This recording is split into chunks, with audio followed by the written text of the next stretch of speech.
ओम नमो भगवते वासुदेवाय। सभी भक्तों का स्वागत है कृष्णा डिवोशन चैनल पर। आप सभी कृष्णा डिवोशन चैनल के साथ जुड़कर माघ मास की कथा लिसन कर रहे हैं। माघ मास पुण्य मास, भगवान श्री हरि का प्रिय मास, और इस पर भी माघ मास स्नान और ध्यान और दान और कथा बहुत ही अनंत फल प्रदान करने वाली है। माघ मास महात्म्य की कथा में आज हम पहुँचे हैं 15वें अध्याय पर, और माघ मास 15वें दिन पर हो जाती है अमावस्या। तो आज माघ मास की पुण्य अमावस्या की तिथि है। तो इस तिथि में पवित्र नदियों में स्नान बहुत ही उत्तम माना जाता है। और अगर आप नदी पर जाकर स्नान नहीं कर सकते तो आप घर में ही गंगा जल मिश्रित और तिल मिलाकर आप स्नान करें, तो इससे भी आपको पुण्य की प्राप्ति होती है।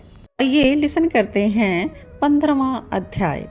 दत्तात्रेय जी राजा कार्तवीर्य से कहते हैं कि प्रजापति ने बड़े बड़े पापों को मिटाने के निमित्त प्रजा के हित के लिए प्रयाग तीर्थ की रचना की थी।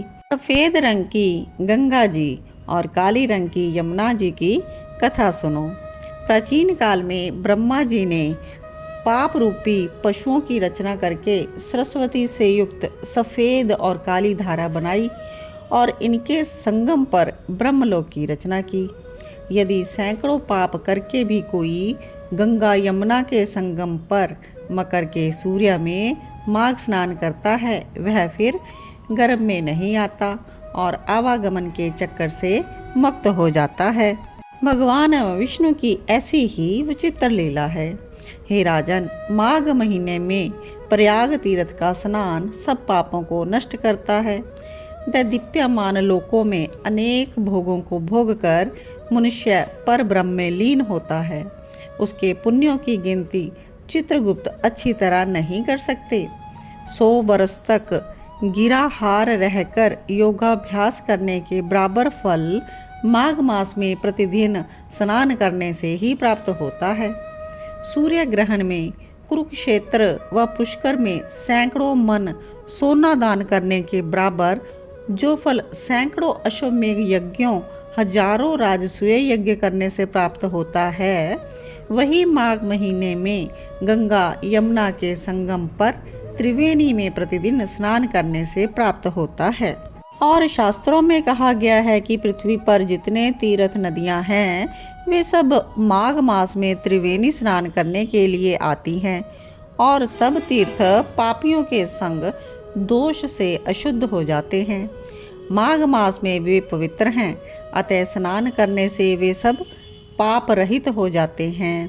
हे राजन, वाणी, मन तथा शरीर से कल्प तक जन्मों में एकत्र किए हुए मनुष्यों के पाप गंगा यमुना के संगम में माघ महीने में 3 दिन स्नान करने से नष्ट हो जाते हैं। जिस तरह सर्प पुरानी कैंचुली छोड़ता है, उसी तरह मनुष्य पापों को छोड़कर स्वर्ग में जाता है। कुरुक्षेत्र में स्नान करने का 10 गुना फल वहाँ मिलता है जहाँ पर गंगा जी विंध्य पर्वत से मिलती हैं। इससे भी 100 गुना फल काशी की उत्तर वाहिनी गंगा जी में, काशी से भी 100 गुना फल गंगा यमुना के संगम में, और इससे भी 1000 गुना फल जहाँ गंगा जी पश्चिम में बहती है वहाँ स्नान करने से होता है। हे राजन, वहाँ गंगा जी केवल दर्शन से ही ब्रह्म हत्या आदि पापों को नाश करने वाली है। पश्चिम में बहने वाली गंगा और कालिंदी नदी के दुर्लभ संगम में माघ महीने में स्नान करने से कल्प तक किए हुए पाप नष्ट हो जाते हैं। अमृत को ही संसार में त्रिवेणी कहते हैं। कलयुग में छिपे और सतयुग आदि में प्रत्यक्ष रूप से संपूर्ण देवता त्रिवेणी में माघ स्नान करने के लिए आते हैं। माघ महीने में 3 दिन स्नान करने का पुण्य पूर्व काल में कांचन मालिनी ने राक्षस को दिया था, उससे वह पापी मुक्त हुआ था। हे राजन, इस मास में स्नान करने से मनुष्य पापों से छूट जाता है, इसमें कोई संदेह नहीं। और जो मनुष्य इस महात्म्य को श्रद्धापूर्वक पढ़ता सुनता है वह विष्णु लोक अर्थात स्वर्ग को जाता है। तो आप सभी ने माघ मास अध्याय 15 की कथा श्रवण की। इसके सुनने से ही भगवान की अनंत कृपा प्राप्त होती है। और आज है अमावस्या, मौनी अमावस्या भी कहा जाता है। तो आप मौनी अमावस्या के दिन कुछ देर के लिए मौन व्रत ज़रूर करें। तो आगे की कथा लिसन करने के लिए जुड़े रहें कृष्णा डिवोशन चैनल के साथ। नेक्स्ट वीडियो में आपको नेक्स्ट कथा प्रोवाइड करी जाएगी।